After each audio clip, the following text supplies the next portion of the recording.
बुजुर्गों से पाक रज़ियल्लाहु ताला अन्हु कमा है।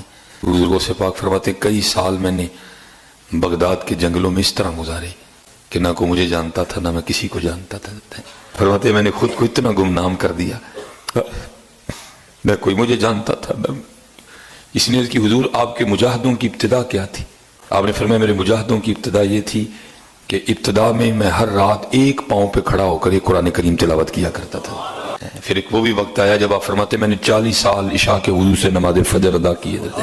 आप फरमाते 40 साल मैंने इशा के, और मैंने एक जगह पढ़ा है इमाम आज़म इमाम अबू हनीफा रहमतुल्लाह तआला फरमाते हैं इमाम साहब ने 60 साल इस तरह रोज़ा रखा, किसी को पता नहीं चला।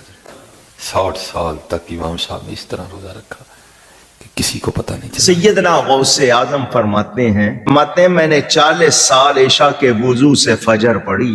इतना अरसा वो रोजाना कितनी इबादत कर रहे हैं। इशा के लिए वुज़ू किया, सारी रात इबादत में गुजारी, सुबह फजर हो गई। 40 साल फरमाते हैं 15 साल मैंने इस तरह गुजारे, इशा की नमाज के बाद अपने हुजरे में जाता, खूंटी गाड़ी हुई थी दीवार में, कुछ भी समझ लें, हुक लगाया हुआ, उसको पकड़ लेता और एक टांग उठा लेता, बिस्मिल्लाहिर्रहमानिर्रहीम सूरह फातिहा से कुरान पढ़ना शुरू करता और उठाई हुई टांग जमीन पर उस वक्त रखता था जब पूरा कुरान खत्म कर लेता था। 15 साल इस तरह गुजारे।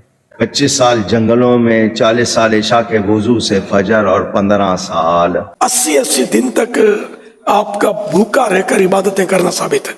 ये करामत थी आपकी। 80 दिन कोई इंसान ना खाए पिए जिंदा नहीं रह सकता। हुजूर गौसुस सकलैन रहमतुल्लाह अलैह 15 साल तक रात भर में एक कुरान करीम खत्म करते रहे। गौस पाक रहमतुल्लाह अलैह हर रोज डेली 1000 रकात नफल अदा फरमाते थे। इमाम आजम अबू हनीफा रज़ियल्लाहु ताला अन्हु की शान तो देखो कि आप रज़ियल्लाहु ताला अन्हु ने मुसलसल 30 साल रोजे रखे। खाली रोजे ही नहीं रखे, 30 साल तक एक रकअत में कुरान पाक खत्म करते रहे। एक रिवायत के मुताबिक 45 साल तक इशा के वुज़ू से फजर की नमाज अदा की। जिस मकाम पर आपकी वफात हुई रज़ियल्लाहु ताला अन्हु, उस मकाम पर आपने 7000 बार कुरान पाक खत्म किए। किसी ने एक टांग पे 15 सिपारे पढ़ने बाद में खाने काबे में खड़े होके, और दूसरी टांग पे 15 सिपारे पढ़ने। अच्छा, मुझे नहीं समझ आती कि एक टांग और दूसरी टांग का जिक्र क्यों करते हैं। मतलब कोई करतब या कोई करतब बनाना चाहते हो कोई? आप सल्लल्लाहु अलैहि वसल्लम ने कभी जिंदगी में ऐसे नमाज अदा की है जैसे ये बताते हैं अपने बड़ों के बारे में, और लोग इस तरह फखर से बयान कर रहे होते हैं। 15 सिपारे एक टांग पे और 15 सिपारे एक टांग पे, यानी कि आप दोनों टांगें भी इस्तेमाल कर सकते हो। आपको किसी ने मना नहीं किया, इसमें ज़्यादा थकने के चांस हैं। आप एक टांग के ऊपर 15 सिपारे पढ़ें, बल्कि जो बयान कर रहे हैं उन्हें कहें कि आप सिर्फ सिपारे नहीं डिमांड करते, ये एक सिपारा पढ़ने में आधा घंटा लगता है, तो 15 पारे ऑलमोस्ट 7.5 घंटे लगते हैं। तो चलें सिपारे रहने दें, आप 7 घंटे आप वैसे टांग पे खड़े होकर दिखा दें, और खाली नहीं खड़ा हुआ जाता। और ये कौन सी सुन्नत है? और ये ज़रूर सुन्नत है कि नबी इस्लाम अगर क़याम के दौरान थक जाते हैं तो एक टांग पे थोड़ा वजन डालते रहते हैं। ये नहीं है कि दूसरी टांग उठा लेते थे। नमाज का प्रोटोकॉल है, नमाज की इज्जत है, आपने अल्लाह के सामने तरीके से खड़ा होना है कि उसका प्रोटोकॉल हो। ये कौन सा तमाशा है कि आप टांग उठा दो? एक टांग उठा के तो आप खड़े भी नहीं हो सकते। यही तरह बंदा थक जाता है। ये हो सकता है कि दूसरे हाथ में कोई रस्सी पकड़ी हुई यूं करके, खाली टांग को तो कोई नहीं खड़ा हो सकता। हाँ, जिसकी 4 टांग है वो खड़ा हो सकता है 3 टांगों पे, 2 टांगों वाला तो एक टांग पे नहीं खड़ा हो सकता। सीधी सी बात में बुखारी मुस्लिम दोनों में हदीस है, नबी इस्लाम एक दफ़ा घर में दाखिल हुए तो आपने एक रस्सी लटकी हुई देखी। आपने फरमाया कि ये रस्सी किसने लटकाई है? तो बताया गया कि आपकी बेटी जो ज़ैनब है ना, वो इबादत करती हैं और अपना जूड़ा जो है इससे बांध लेती हैं नमाज पढ़ने के दौरान, ताकि जब उनको नींद आए तो झटका लगे तो आँख खुल जाए। तो आपने फरमाया खोल दो ये रस्सी। ये कौन सा तरीका है नमाज का? नमाज उस वक्त तक पढ़ो जब तक कि तुम्हारी तबीयत तुम्हारा साथ देना दे, नफी नमाज, उसके बाद आराम करो।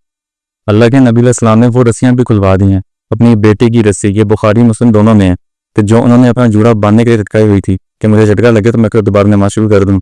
इस तरह की ज़बरदस्ती की नमाजें अल्लाह के नबी ने पसंद ही नहीं की। जो रस्सियाँ खुलवाते हैं, ये टांग और एक टांग वाले जो ये मुर्गे और मुर्गाबियाँ हैं, जब खड़े हुए नमाजें पढ़ रहे होंगे इनके साथ वो क्या करेंगे?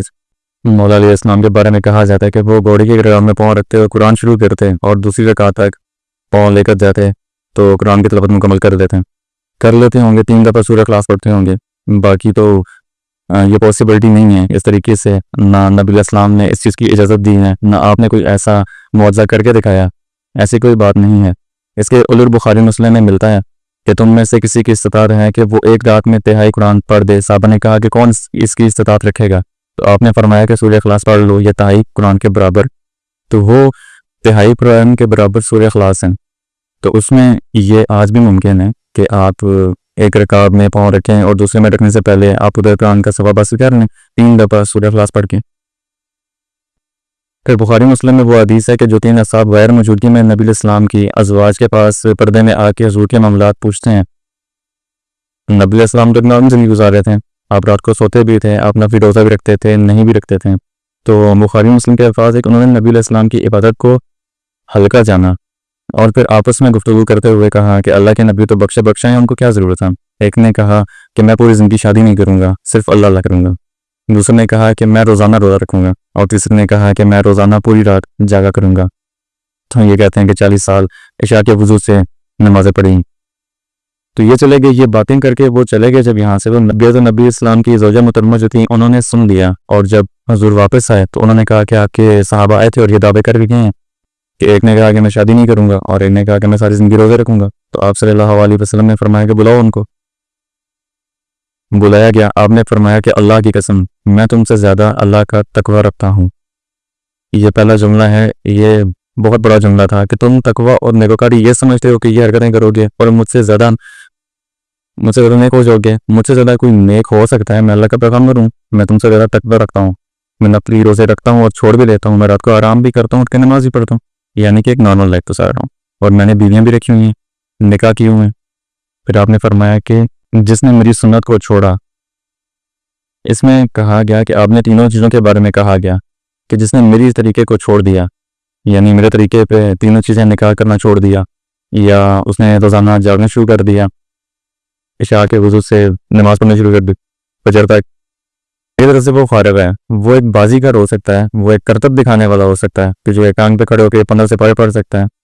تو خدا کے لیے ایسی باتیں نہ کریں. جو آپ فضیلت بیان کر رہے ہیں ان کی بزرگوں کی، تو آپ ان کی فضیلت کو ختم کر رہے ہیں، نہ کہ اس کو بڑھا رہے ہیں، کیونکہ ایسا ممکن ہی نہیں ہے کہ آپ 15 سپارے جو ہیں وہ اس طرح ایک ٹانگ پہ کھڑے ہو کے پڑھ لیں.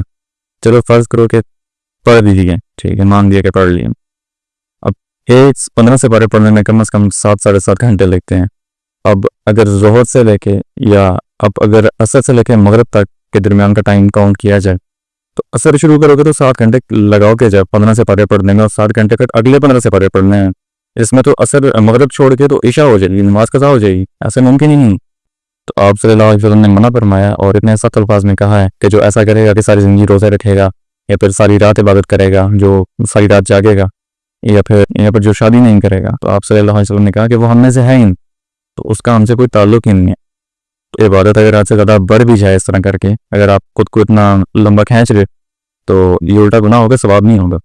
تو لہٰذا یہ چیزیں جو بیان کرتے ہیں تو ان کے بارے میں پتہ ہے کہ کیا کریں، قرآن و حدیث میں کیا لکھا اور کیا کہا گیا ان کے بارے میں، تو تب جا کے عمل کیا کریں. ایسا پاسبل ہی نہیں ہے کہ آپ 40 سال تک عشاء کے وضو سے فجر پڑھتے رہو اور پتہ نہیں کیا یہ کرتا ہے سارے، اور کچھ بھی نہیں ہے. یہ اسلام نہیں ہے، یہ دین نہیں ہے، یہ کچھ بھی نہیں ہے.